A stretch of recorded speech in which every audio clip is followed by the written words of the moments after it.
Abre comigo tua Bíblia no livro de Neemias. Eu vou fazer uma liturgia diferente hoje, então vamos mudar a ordem dos fatos aqui. E abra comigo Neemias, capítulo de número 13.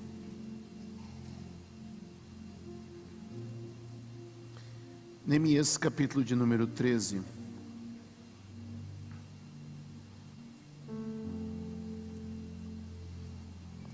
Amém? À medida que você for abrindo, vai glorificando a Deus, criando uma atmosfera. Há uma expressão, fala do espírito da profecia. Há uma expressão bíblica que fala do espírito da profecia.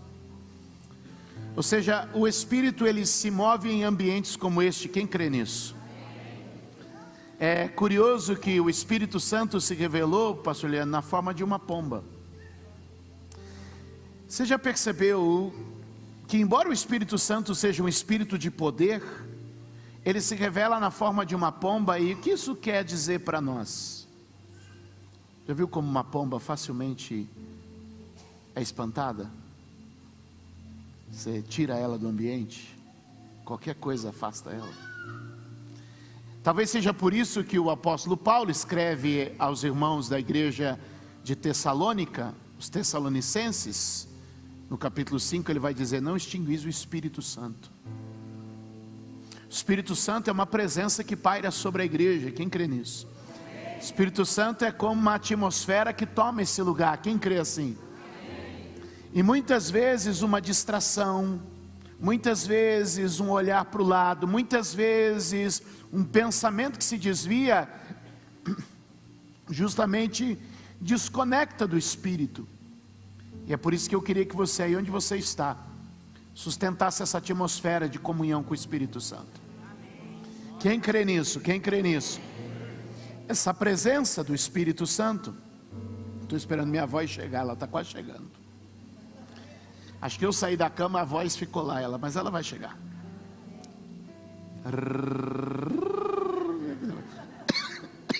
Ai, meu Deus do céu. É que ontem eu falei por quase 7 horas. Eu falei pra caramba ontem. Mas foi bom demais. Aleluia. Deus é bom. Glória a Jesus. Vamos lá. Então mantenha essa atmosfera do Espírito Santo, amém? Quem está sentindo a presença do Espírito Santo na casa? Aleluia, aleluia, aleluia, aleluia, aleluia, aleluia. Louvado seja o nome do Senhor.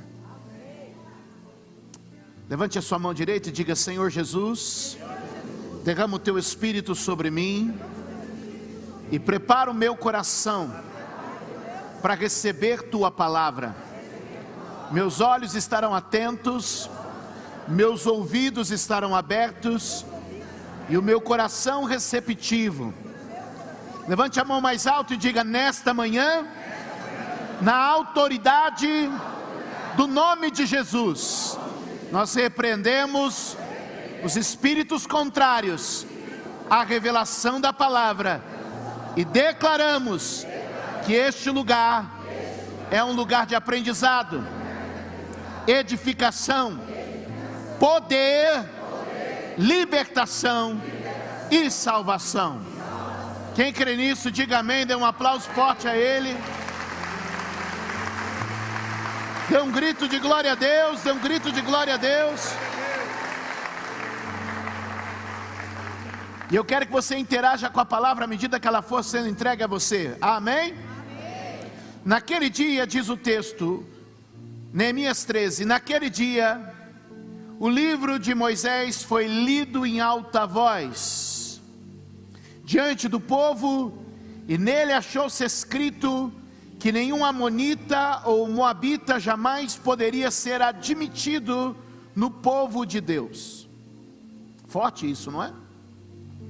Pois eles, em vez de darem água e comida aos israelitas, tinham contratado Balaão para invocar o quê? Maldição sobre eles.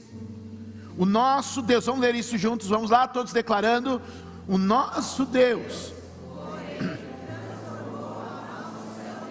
De novo, vamos lá.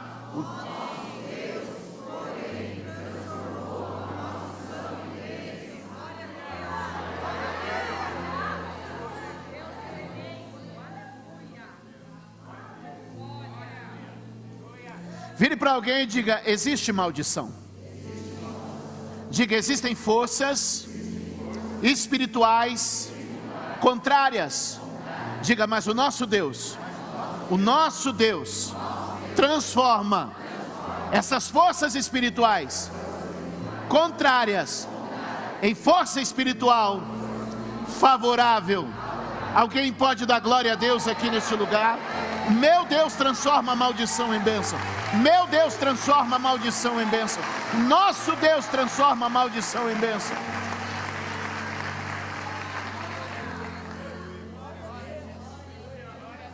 Levante a mão e diga: Jesus foi à cruz e recebeu a maldição. Mas lá na cruz, a minha maldição sobre Jesus se transformou em uma bênção. A obra de Jesus foi transformar a nossa maldição pelo pecado na bênção da adoção. Hoje eu sou abençoado como um filho amado. Hoje você é abençoado como um filho amado. Se você descobrisse hoje que você era herdeiro do Bill Gates, você estaria mais feliz. Se você descobrisse hoje que você era herdeiro do Elon Musk, você estaria mais feliz. Mas eu vim te dizer que você é herdeiro de uma riqueza que o ladrão não rouba, a ferrugem não corrói, a traça não consome. Você é herdeiro de uma riqueza que não se esgota em 1000, 2000, 3000, 1 milhão de anos. Eu sou filho de um Deus eterno e já fui abençoado com todas as bênçãos espirituais nas regiões celestiais. Ah, não tem crente aqui não.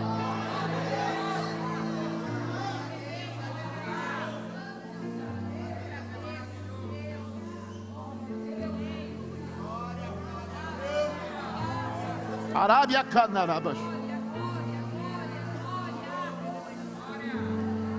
Deixa eu terminar a leitura, vocês não deixam nem eu ler. Eu quero começar a pregar, vocês não deixam. Quando o povo ouviu essa lei, excluiu. O que eles fizeram? Bate o nome de alguém e diga: tem coisa que é para pôr para fora.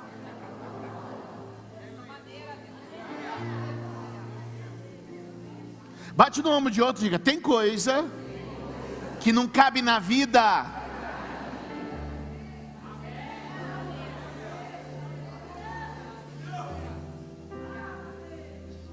Levanta a mão e diga assim: é dia de revisão e faxina.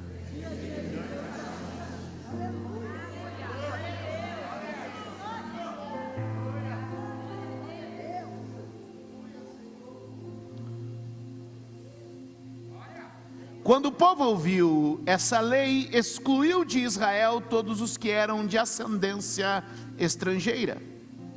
Antes disso, o sacerdote Eliasabe tinha sido encarregado dos depósitos do templo de nosso Deus. Ele era parente próximo de Tobias. Ele havia cedido uma grande sala anteriormente utilizada para guardar as ofertas de cereal, o incenso, os utensílios do templo e também os dízimos do trigo, do vinho novo e do azeite, prescritos para levitas, para os cantores, para os porteiros, além das ofertas para os sacerdotes.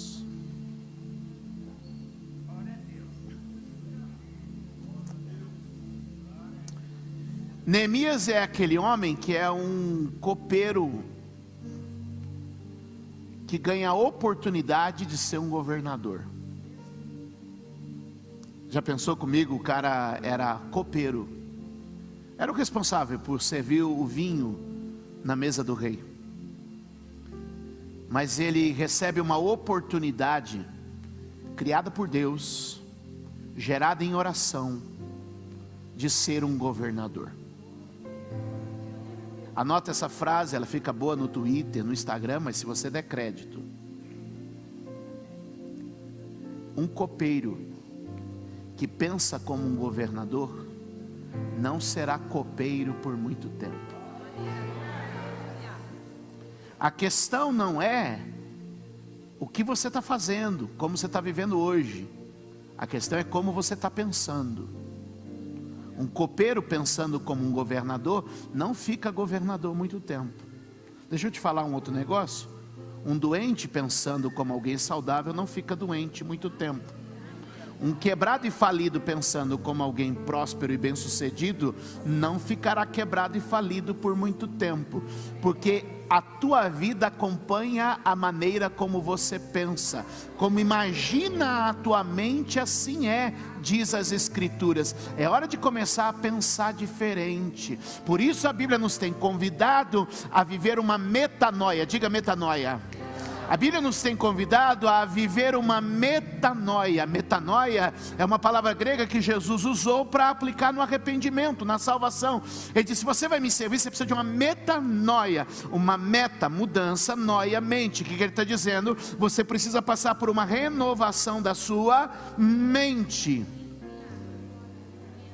É por isso que a Bíblia vai dizer em Efésios 4:23 que é na renovação do espírito da nossa mente que nos tornamos uma nova pessoa. Diga comigo: na renovação do espírito da nossa mente nos tornamos uma nova pessoa. Que Deus está dizendo para mim e para você hoje é que Ele pode mudar a nossa vida se Ele conseguir tocar a nossa mentalidade com a sua palavra. Alguém pode dar glória a Deus aqui hoje? Eu creio que Deus está abrindo neste lugar um ambiente para a nossa compreensão das Escrituras. Então quem é esse cara? Esse cara é um Neemias, que recebe a notícia de que a sua cidade de origem, da sua família, havia sido queimada, destruída e estava arrasado. Que cidade é essa? É a cidade de Jerusalém. Quem? Neemias. Onde? Em Jerusalém. Que ele começa um processo de reconstrução. As cidades do mundo antigo, você já deve ter assistido isso em filmes, em outros meios, que eram cidades muradas, E por que elas eram cidades muradas? Porque os muros eram a contenção dos inimigos e a garantia de proteção daquela cidade. Então a força da cidade era simbolizada pelos seus muros, e agora os muros e as portas de Jerusalém estão no chão. Ela é uma cidade vulnerável, ela é uma cidade miserável, ela é uma cidade arrasada, ela é uma cidade caída. Mas Deus que faz do fraco forte, que levanta o que está prostrado. Não, Ele não é Deus de cidade, Ele é Deus de pessoas. Ele só está contando a história de uma cidade para dizer: eu levanto quem está caído, eu restauro quem está quebrado, eu ergo quem está prostrado, eu fortaleço quem está enfraquecido. Ah, meu Deus do céu!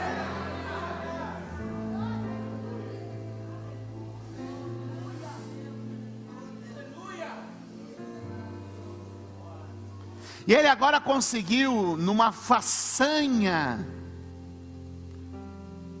de engenharia, gestão pública, aplicação de recursos e, sobretudo, fé.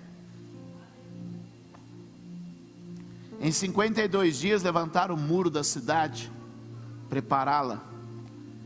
A cidade está voltando a funcionar. A cidade está voltando a caminhar. As coisas estão voltando ao seu lugar. Não está tudo pronto, mas já está bem melhor. O que eu disse? Não, parece que vocês falaram em língua. Todo mundo no 3. 1, 2, 3.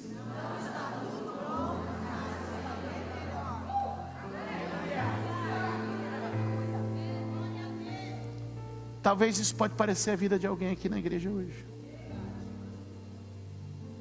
Não está tudo pronto?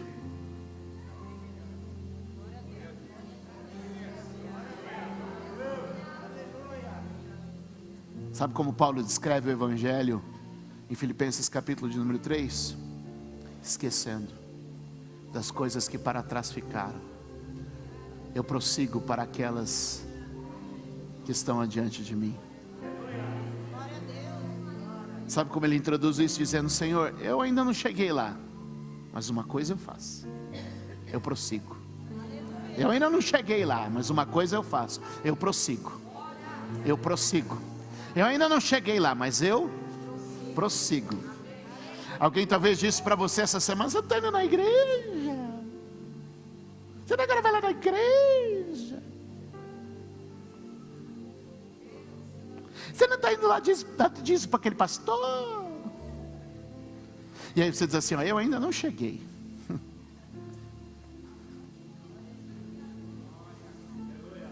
Mas eu sei para onde eu estou indo.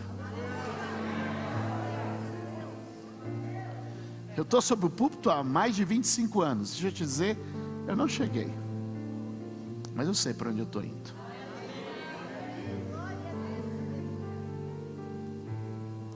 O que está acontecendo nesse momento é que a cidade não está pronta, mas está bem melhor.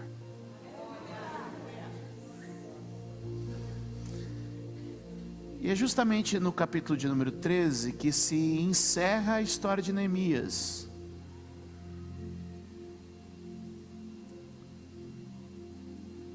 E eles saem um pouco desse ambiente da construção civil, remover entulho, cortar madeira, alinhar as pedras do muro, e o cenário muda para dentro do templo. E o verso de número 1 diz que eles começaram uma leitura. Vou começar a pregar agora, ainda não preguei. Eles começam uma. O povo de Deus precisa redescobrir o poder da leitura bíblica. O povo de Deus precisa investir tempo na leitura bíblica. Você precisa reservar uma parte do seu dia. Eu não estou pedindo muito, não estou pedindo pouco, eu estou pedindo uma parte, em que você leia uma porção das Escrituras.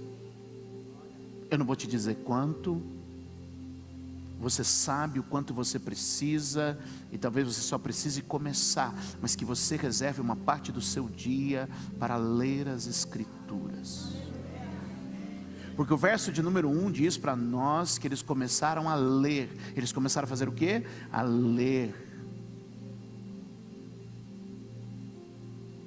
O Salmo de número 1 diz que a leitura e a meditação nas Escrituras torna o homem como uma árvore plantada junto a um ribeiro de águas. A vida está seca? A vida está seca? Quem lê a Escritura é como um homem plantado, como uma vida, como uma árvore plantada junto a um ribeiro de águas. Quem lê as Escrituras é frutífero. Quem lê as Escrituras é próspero. As Escrituras são capazes de provocar uma revolução. Jesus disse que Ele é conhecido e o seu poder é conhecido nas Escrituras. Ele diz assim: leiam as Escrituras, pois elas testificam de mim. Leiam as Escrituras, pois elas testificam de mim. Não existe nada mais seguro nesse mundo do que as Escrituras. Passarão o céu, passará a terra, mas essa palavra não passará.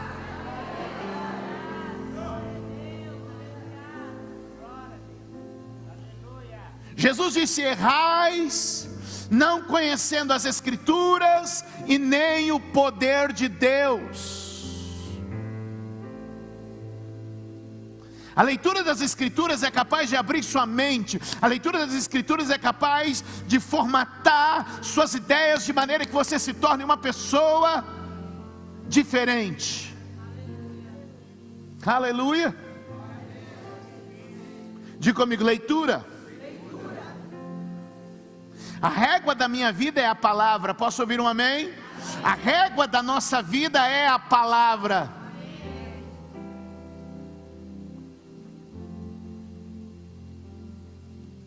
Eu não sei se você vai abandonar sua novela para ler as Escrituras.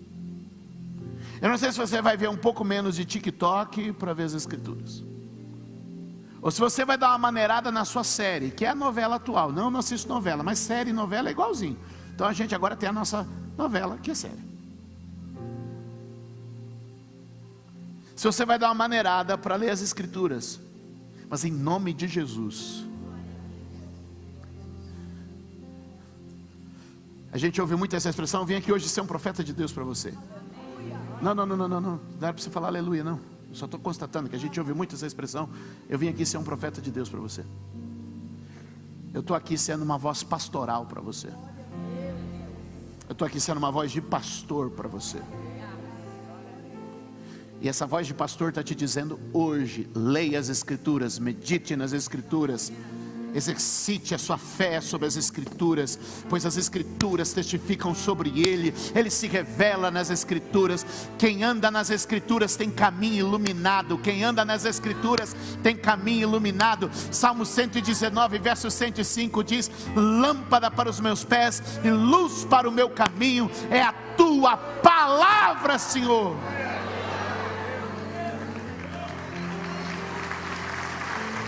Quem lê as Escrituras, levante a mão direita e grite alto: quem lê as Escrituras tem luz para caminhar, sabe o próximo passo e o final.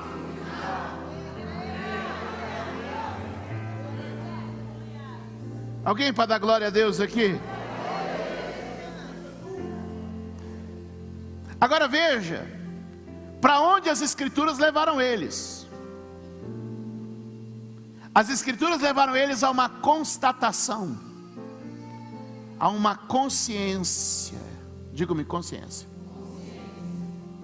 Ler leva a uma consciência. Que consciência foi essa usando o texto? Você vai ver no verso de número 2 que eles se tornaram conscientes de que os amonitas, povo adversário e inimigo do povo de Deus, que resistiram à entrada do povo na terra prometida, entendeu? Não deviam ter lugar, não deviam ter espaço entre eles. Então percebe que eles estão assumindo algo que a Bíblia dizia que eles não deviam assumir, que eles estão aceitando algo que a Bíblia dizia, Tiago, que eles não deviam aceitar. Então isso começou a criar consciência, que é o oposto de ignorância. Eles estavam aceitando os amonitas por quê? Porque eles estavam ignorantes, num estado de ignorância. Ô igreja, como nós precisamos voltar para a palavra, para não vivermos em estado de ignorância.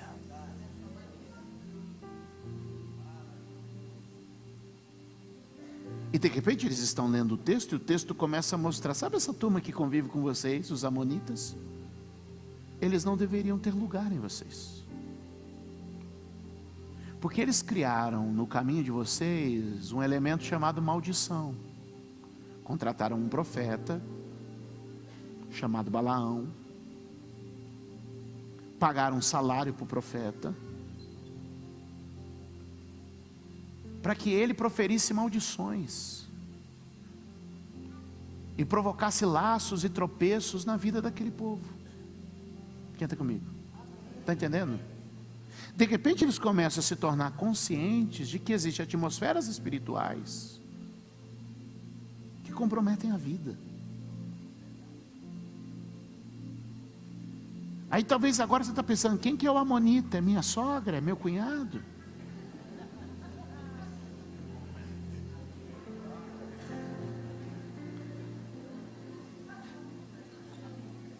Não é minha não, a minha ora por mim todo dia, deve estar me assistindo agora. E o meu cunhado é aquele que estava batizando aquela turma lá do outro lado do mundo.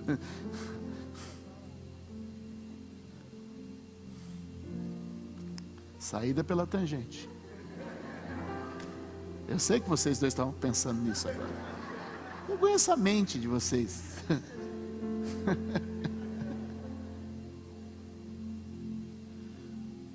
Quem é o amonita? O Novo Testamento vai abrir a nossa visão. Alguém soltou ali o nome da cunhada. Quem é o amonita? Minha cunhada. A Bíblia diz em Efésios capítulo de número 6. O nosso amonita não é de carne, não é de sangue. A Bíblia diz que a nossa luta não é contra a carne, nem contra o sangue, mas contra principados e potestades. Existe ao nosso redor uma nuvem espiritual pronta. A figura que a Bíblia diz é que isso tudo é como um leão rugindo, buscando a quem possa tragar, devorar. Essa nuvem está à minha volta e à sua volta, está à volta da minha casa e da sua casa. São os amonitas querendo entrar, são espíritos adversários querendo entrar, sorrateiramente, discretamente, silenciosamente, para afastar os pais dos filhos, a esposa do esposo, rachar com os irmãos, anular teu ministério, te jogar na lama do pecado. É para a gente ficar com medo? Não, é para a gente ficar consciente. É por isso que quando Pedro vai falar sobre o inimigo que está ao nosso redor, ele usa uma expressão: irmãos, sede sóbrios. Qual que é a expressão? Porque qual que é o contrário de estar sóbrio? Estar bêbado? Estar entorpecido? Estar com atordoado nos seus sentidos? Então ele está dizendo, irmãos, sede sóbrios. O que a leitura fez com eles foi gerar consciência. E aí a gente vai ver no verso de número 3 que a consciência se transformou numa atitude. O que eles fizeram? Excluíram. Se não pode, não pode. Se não deve, não deve. Se não é para ter, eu não vou ter.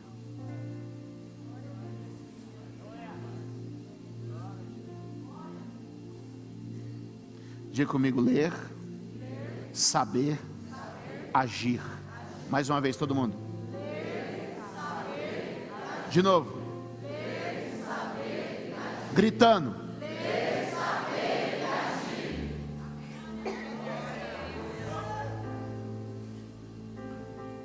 Todo culto que você vier aqui, pode ser no culto infantil,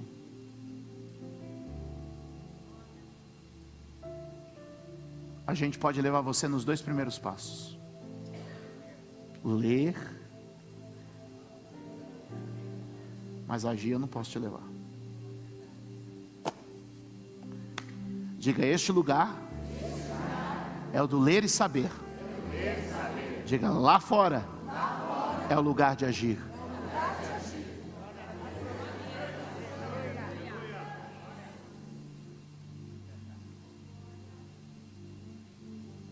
Estou gostando.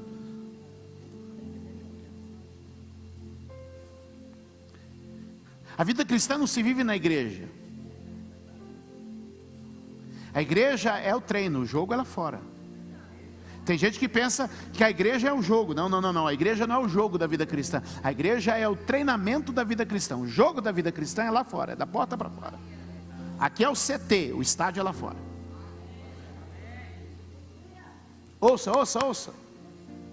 Eu vou te dizer agora. Ler, saber e agir.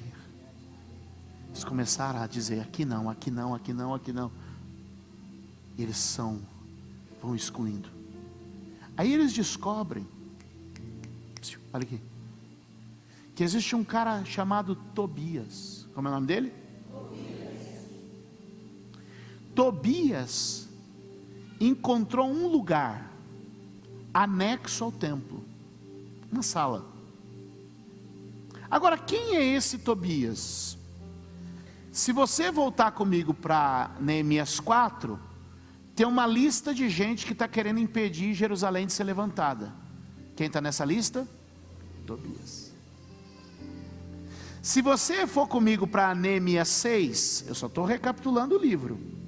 Se você for comigo para Neemias 6, tem uma lista de gente que quer impedir Jerusalém de ser reconstruída, e ainda fez um plano para assassinar Neemias. Quem está nessa lista? Agora, curiosamente, é que as coisas melhoraram. Diga comigo, não estava pronta ainda, mas tinha melhorado bastante. Agora, curiosamente, depois que a cidade melhorou, o Tobias já não é mais um adversário. O Tobias agora é um infiltrado.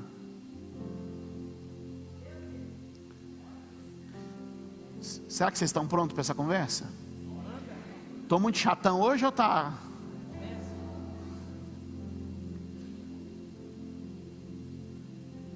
Bate o nome de alguém e diga assim: às vezes o adversário é um opositor. Diga opositor, bate de frente. Diga outras vezes, o adversário é um infiltrado. Diga, o infiltrado não bate de frente, fica de perto, atrasando a vida. Nem sempre o inimigo vem com um chifre tridente. A Bíblia diz que ele se apresenta como anjo de luz.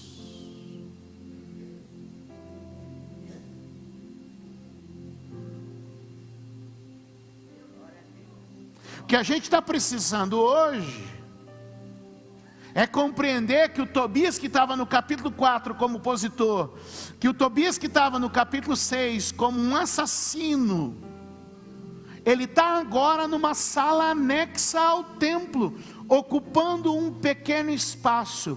Ele não ganhou a cidade, mas tomou uma sala. Anote isso, não ganhou a cidade, mas tomou uma sala. O que isso quer dizer? Que o inimigo não quer tomar toda a tua vida, mas se ele tiver um pequeno pedaço dela. Alguém comigo aqui? Ele só quer um pequeno pedaço da tua vida. Ô pastor, está tudo bem, só tem aquele sitezinho que eu olho na madrugada, aquele negocinho que eu ainda uso, aquela palavrinha que eu ainda falo. Pastor, está tudo bem, é só aquela conversinha no WhatsApp que eu ainda tenho, aquele contatinho. E o Espírito Santo está te dizendo, às vezes ele é um opositor feroz, outras vezes ele é apenas um infiltrado, laçando sua alma, consumindo sua vida, drenando suas forças, porque ele não conseguiu impedir da cidade ser levantada. Quem está comigo? Mas ele agora conseguiu minar algo muito importante. Voltemos para a palavra. Ouça. Eles encontram o Tobias numa sala anexa no verso de número 4 e 5. Que sala era essa? Era bom a gente olhar. Verso 5, põe para mim. Ele havia cedido uma grande sala, anteriormente utilizada para guardar ofertas de cereal, o incenso, os utensílios do templo e também os dízimos do trigo, do vinho novo, do azeite, prescritos. Para quem? Para os levitas, para os cantores, para os porteiros, além das ofertas dos sacerdotes. Onde é que ele se instalou? Onde o povo trazia a oferta, onde o povo trazia o dízimo, onde o povo trazia as primícias. Ou seja, ele ocupa um espaço que antes era dedicado ao ofertório, à primícia. E por favor, antes que a sua mente crie um bloqueio, deixa eu desbloquear. Não é um pastor que está reclamando da arrecadação da sua igreja aqui não.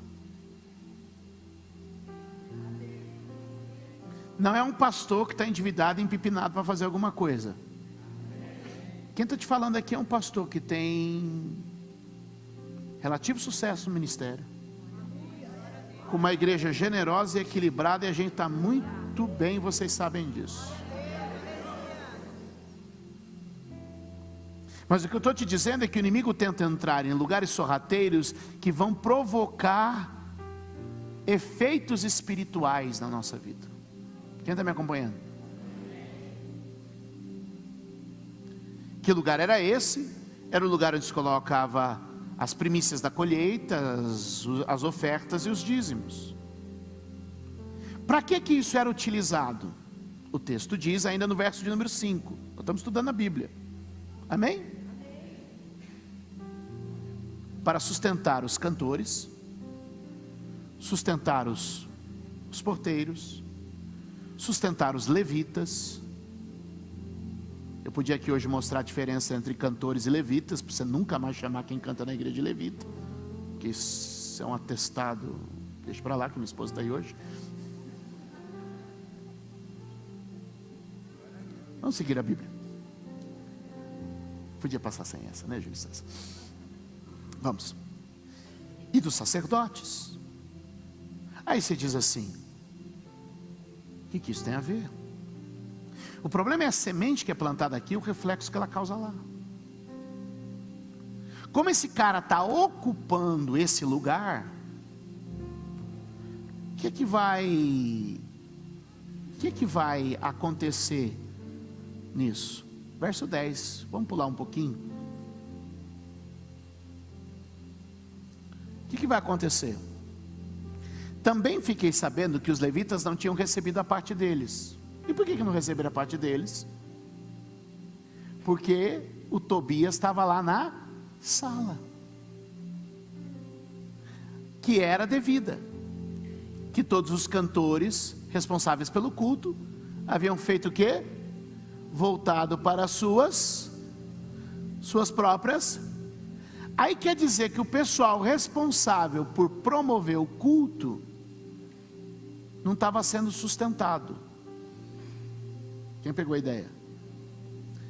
Aí eles vão todos para a sua terra. Nas entrelinhas, o que o texto está dizendo para nós? Parou de ter louvor, parou de ter ensino, parou de ter culto, parou de ter adoração. Ele perdeu a cidade, mas estava ganhando o coração e a mente das pessoas. Está comigo? O que começa a acontecer? Não tem mais louvor, não tem mais oração, não tem mais sacrifício. A cidade está esfriando espiritualmente. Ele não impediu de construir os muros, mas ele pegou um pequeno pedaço que foi provocando uma frieza espiritual. Deixa eu te dizer, pastor, depois que eu vim para a igreja, parei de ir para a balada. Que bom. Depois que eu vim para a igreja, larguei da amante. Que bom. Família agradece. Cuidado aí, irmã. Olha para mim, olha para mim. Talvez você já tirou o inimigo das coisas grandes da sua vida, mas quem sabe não está na hora de tirar ele das coisas. Talvez ele não ganhou a cidade da sua vida, mas ele ainda tem de alguma maneira um pequeno quartinho. E é justamente sobre esse pequeno quartinho que eu quero falar. Eu dei uma volta para chegar aqui, né? Meu Deus. Qual é o pequeno quartinho da sua vida que precisa ser limpo hoje? Qual é o pequeno quartinho da sua vida que está drenando o seu louvor, sua adoração, sua devoção, que precisa ser limpo hoje? Qual é o pequeno quartinho da sua vida? Uma recâmara, uma sala anexa, não é o salão principal, é uma sala, pensa, no todo da igreja, e que ele pega lá uma salinha em um canto qualquer. O que ele está dizendo para mim e para você? O que o texto está nos dizendo? A batalha não está no que é aparente, mas ela está nos detalhes íntimos. E eu queria dar liberdade hoje para o Espírito Santo. Hoje eu vou terminar. Eu queria dar liberdade hoje para o Espírito Santo. De aparência está tudo muito bem. No macro, não está pronto, mas já está. No macro não está pronto, mas já está. Mas Ele está me chamando e te chamando hoje para dizer, e no íntimo? Qual é o detalhe que eu preciso mudar na sua vida hoje? Sabe qual foi a atitude de Neemias?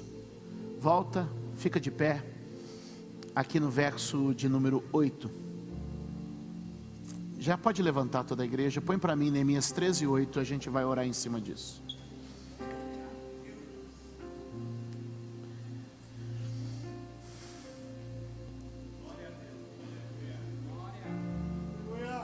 Tem crente aqui?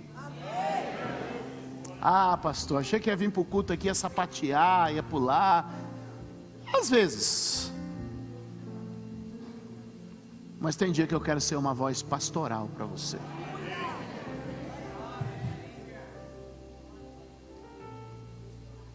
Hoje eu vim ser a voz de um pastor.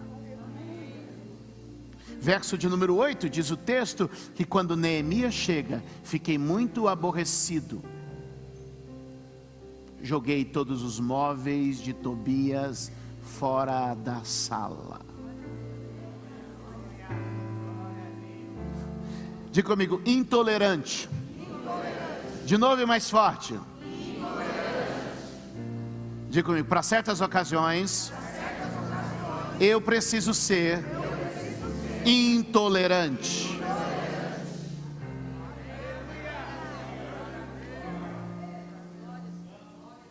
Vire para alguém e diga, para certas coisas e situações, você precisa ser intolerante.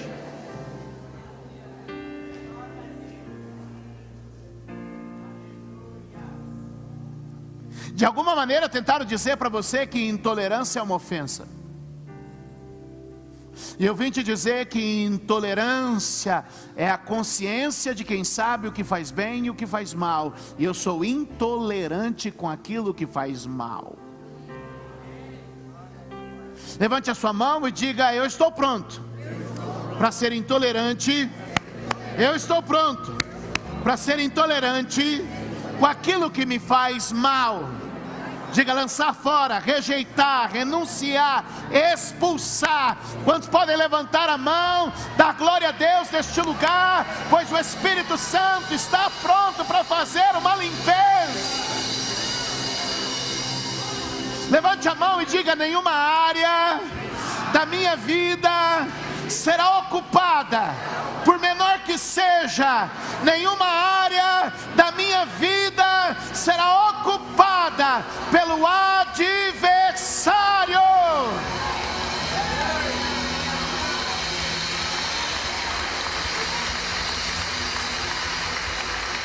Onde estão os intolerantes desta manhã aqui? Intolerante com o pecado, intolerante com a mentira, intolerante com o engano, intolerante com os milindres, intolerante com os enganos, intolerante com as artimanhas de Satanás, intolerante com o inferno.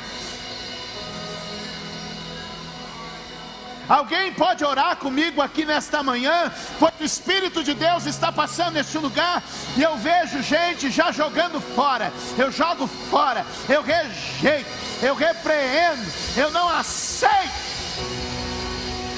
Pastor, é só uma conversinha, essa conversinha tem que sair.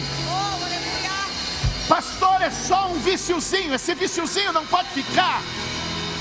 Pastor, é só uma emoção que vai e vem, de vez em quando eu sinto. E Ele está te dizendo: ei, esta emoção não pode encontrar guarida no seu coração. Pastor, é só um ressentimento que eu tenho daquela pessoa que me fez isso, me fez aquilo. E Ele está te dizendo: ei, esse ressentimento não pode, esse ressentimento não vai continuar dentro de você. Põe para fora, põe para fora. Senhor, eu não vou ficar com isso dentro da minha vida. Alguém para dar glória a Deus aqui neste lugar. Ele começou a colocar para fora.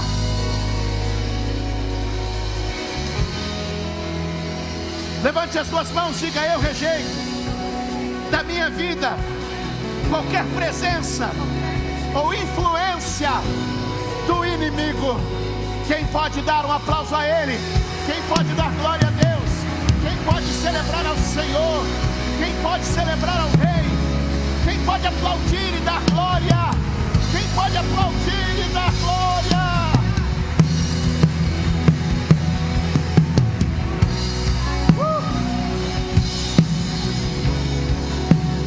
Alguém comigo nesta manhã de domingo para celebrar ao Senhor? Esta casa é uma casa de santidade. Esta casa é uma casa de adoração. Esta casa é uma casa de vida espiritual.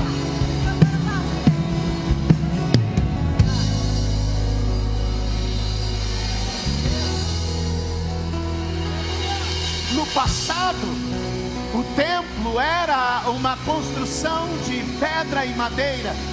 No presente, o templo sou eu, o templo é você. E Ele não vai ter nenhuma sala anexa no meu coração. Ele não vai ter nenhuma sala anexa na minha mente.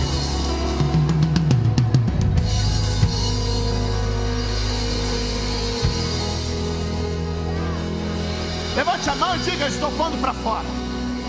Eu estou expulsando, eu estou rejeitando, eu estou mandando embora.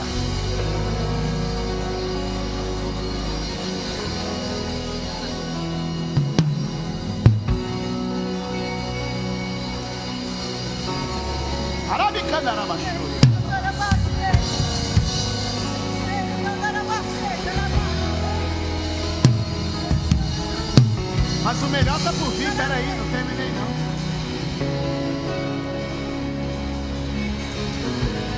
Verso 8: joguei todos os móveis de Tobias para fora da sala.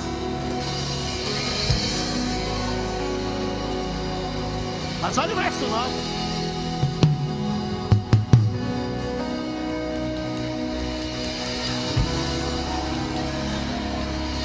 Só os espirituais já entenderam. Só os crentes já entenderam. Só os servos do Senhor já entenderam. Mandei. O que Ele fez? Mandei purificar. Mandei limpar. Mandei lavar. Mandei santificar.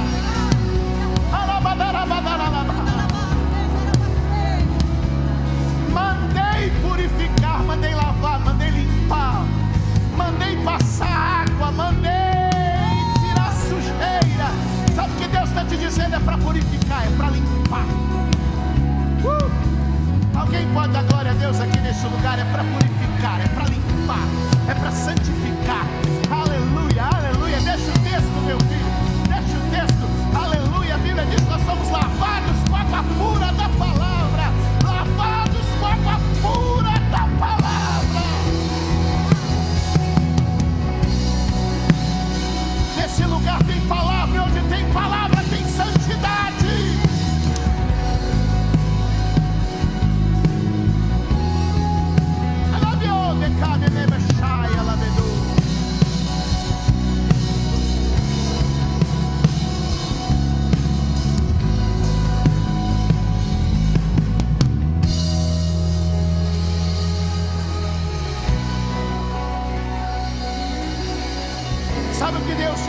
Josué, prepara para receber, porque essa vem do trono. Deus disse a Josué: cai, santificai, porque amanhã o Senhor fará maravilha no meio de vocês. Santificai. Santidade é o requisito para as maravilhas.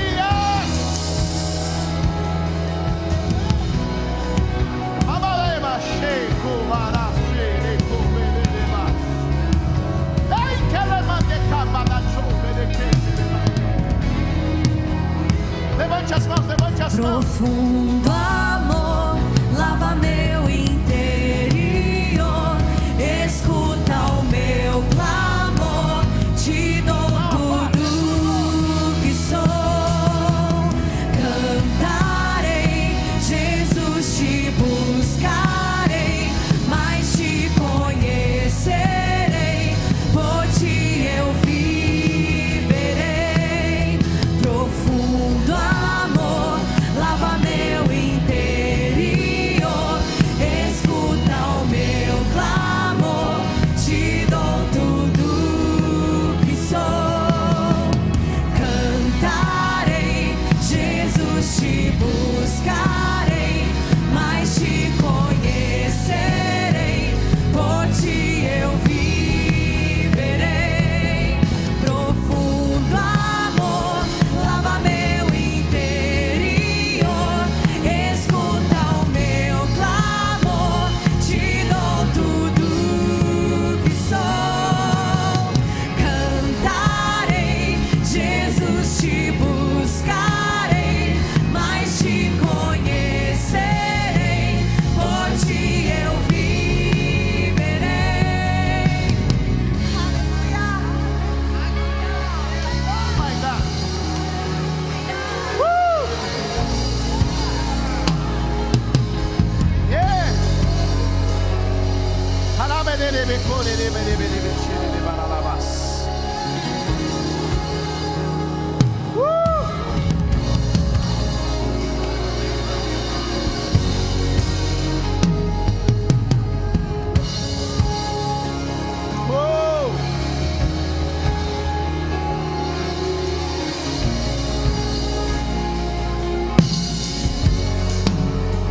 Yeah.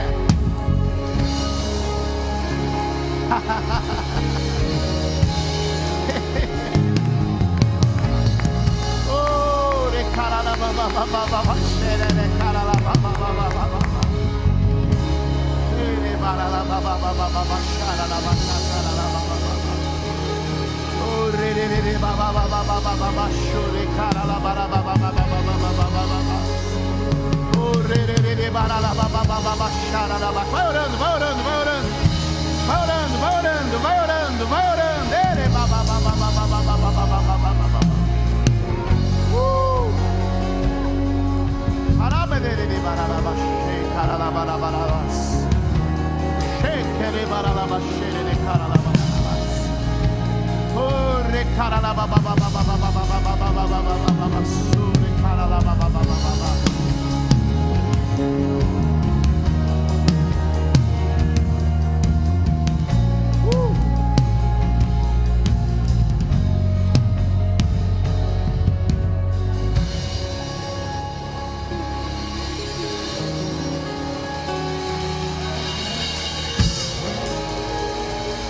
Talvez você diga para mim: pastor, não tem essa coragem, não tem essa força, não tem essa energia.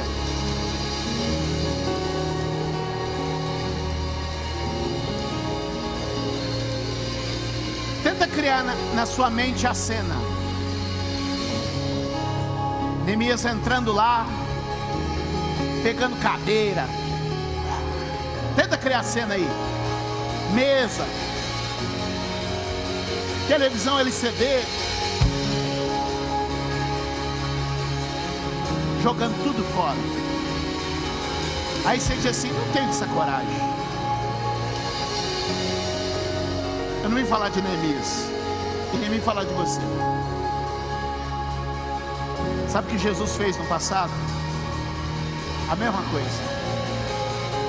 Ele entrou no templo e viu coisa que não devia estar ali. Sabe o que ele fez? Chutou, jogou fora, virou mesa, catou uma corda, deu umas costas e expulsou. Levante a sua mão e diga: Jesus é o mais valente. Ele põe para fora o que não deve ficar. Feche os seus olhos, levante a sua mão e diga: Jesus, Tu és o mais valente. Põe para fora da minha vida o que não deve ficar. Você pode